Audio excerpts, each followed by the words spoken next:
dhugaa dubbachuuf baay'ee na gaddisiisa. Wanti goonu osoo jiraatee loon ulfaata waan gochuu danda'u miti. Bakka jirtanii waan godhamuu qabu walitti siqaa maradhaa wal gahee hojii keessanii maaliin duuba kalamii keessan gargaaruu hin dandeenye maal akka hojjettan hin beeknu. Maal akka hojjettan hin beeknu. Yoo hojjechuu hin dandeenye immoo hin hojjetina.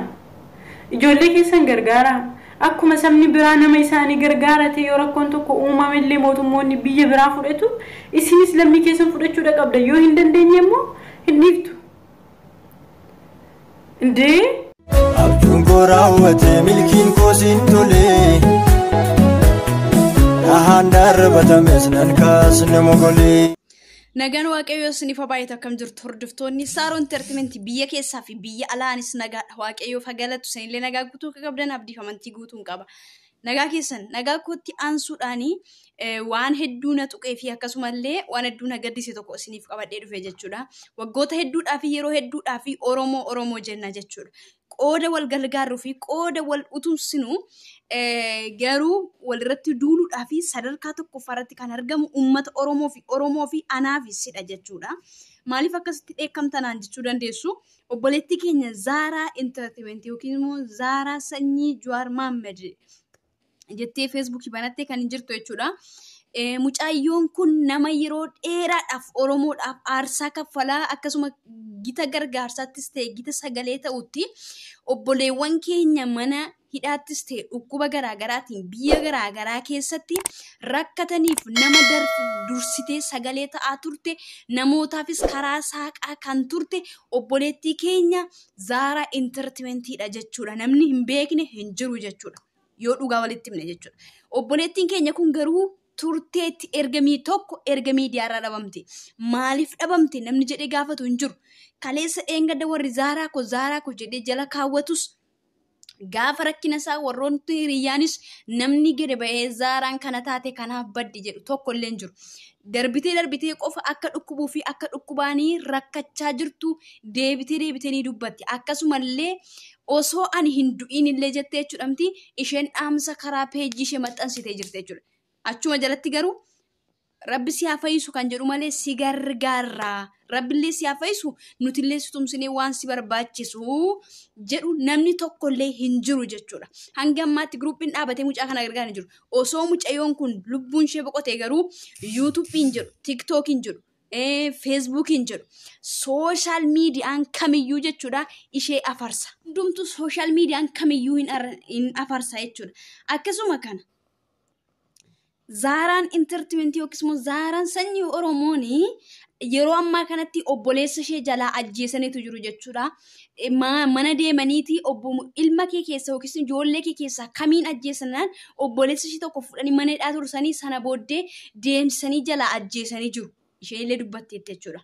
Namni gadda kana keessatti ishee jajjabeessuudhaaf jabaadhu jedhe social miidiyaa irratti namni tokko ittiin hin jiru jechuudha. Ijoollee isheen kaleessa dheengadda cina dhaabbattaa turte jechuudhamti namni tokko warra namni isheedhaaf dubbatu hin jiru. Andagammaa warra namni homaa tokkollee hin daawwanne isaantu iyyee sagaleef ta'aa jira TikTokii gubbaa irratti jechuudha. Akkasuma social media tokko irratti jechuudha. Akkuma kanallee YouTube irratti dheengadda obboleettiin keenya misoon akkasumallee Aminaa ta'u eenyu ta'u sanarraa kan hafe namumti sagalee ta'uuf tokkollee hin jiru jechuudha obboleettii keenya kana. Baay'ee tokko nama qaanfachiisa Oromoon jechuudha. Osoo mucayyoon tuwwaa tokko taate garuu kan afarse hin boqotte wayyoo jedhee imimmaan sobaa boosu baay'eetu jira jechuudha. Obboleettii keenya jala tokko dhukkubsattee biyya Kuweet keessatti rakkataati kan isheen jirtu. Maallaqallee gargaaramuu qabdi. Namni dhukkubsatu akkasuma miti dooktarri hin barbaachisa nyaanni dhugaatii hin barbaachisa. Namni kun hin dhukkubsatte yoo ta'e eenyutu nyaachisaa jira namni quba qabu tokkollee hin jiru. Guruupii hidhamee kottaan gargaaramna sabni haa gargaaru kan jedhame tokkollee hin jiru. Obboleettii keenya kana osoo isheen lubbuudhaan addunyaarraa hin godaaniin gargaaramuu qabdi. Osoo isheen hin deemin gargaaramtu yoo ta'e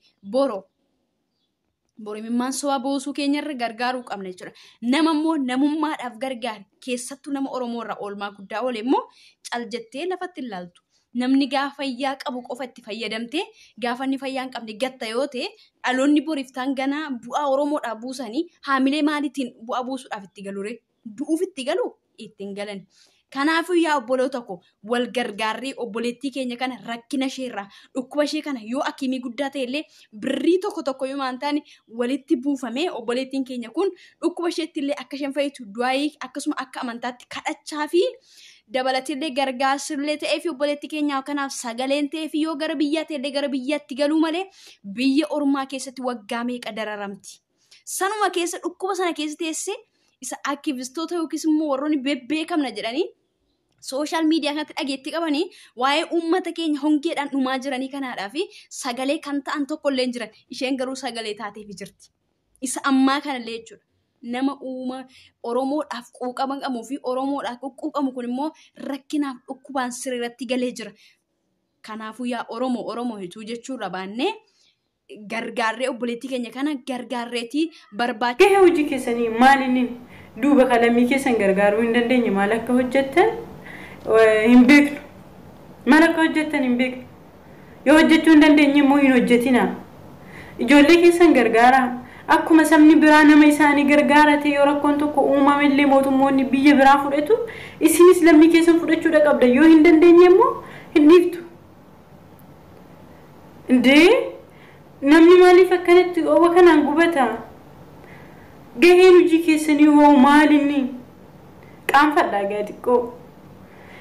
Viidiyoo gabaabaa kana ergaa isinii dabarsuu fi ijoollee manadhaa keessa jirtan dhugaa dubbachuuf baay'ee na gaddisiisa. Wanti goonu osoo jiraatee loon ulfaata waan gochuu danda'u miti. Bakka jirtanii waan godhamuu qabu walitti siqaa maradhaa wal gargaaraa waan na dhageeffattaniif galatoomaa. Baachisaa namoonni xiqqoo beekamtiif sagalee dhageetti qabdan maaf callistan?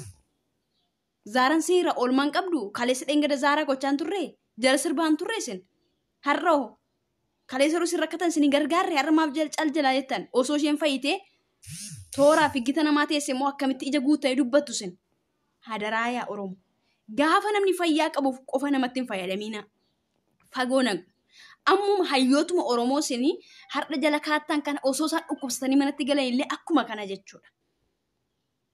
Kanaafiyyuu gargaaramuu qabdu obboleettii keenya kanaafi dirmachuu qabnaa sirreetti galteeti jirti dhukkubsatteeti kan jirtu jirtu dhukkuba hamaatiin kanaafiyyuu obboleettii keenya kanaafi akiima guddaa yoo ta'es Oromoo miliyoona 60 birrii tokko yoo buusee gargaaruu danda'a jechuudha. Kanaafuu gargaaramuu qabdi akkasumallee gara biyyaa ta'e gara biyyaa malee biyya Oromaa keessatti osoo waa taate borimmoo reeffa fe'enuyyuu waan biraadha.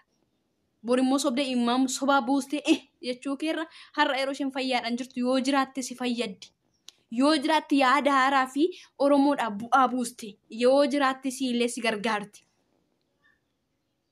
Kanaafuu obboleettii keenya kana gargaaruuti qabna isiniin jechuu barbaada. Egaa zaaraa koo obboleessa keedhaaf immoo jajjabina Waaqayyoo jabina siifa kennu akkasumallee siifa abulubbuusaa haboqochiisu isin jechuun barbaadaan akka nama dhuunfaa tokkotti.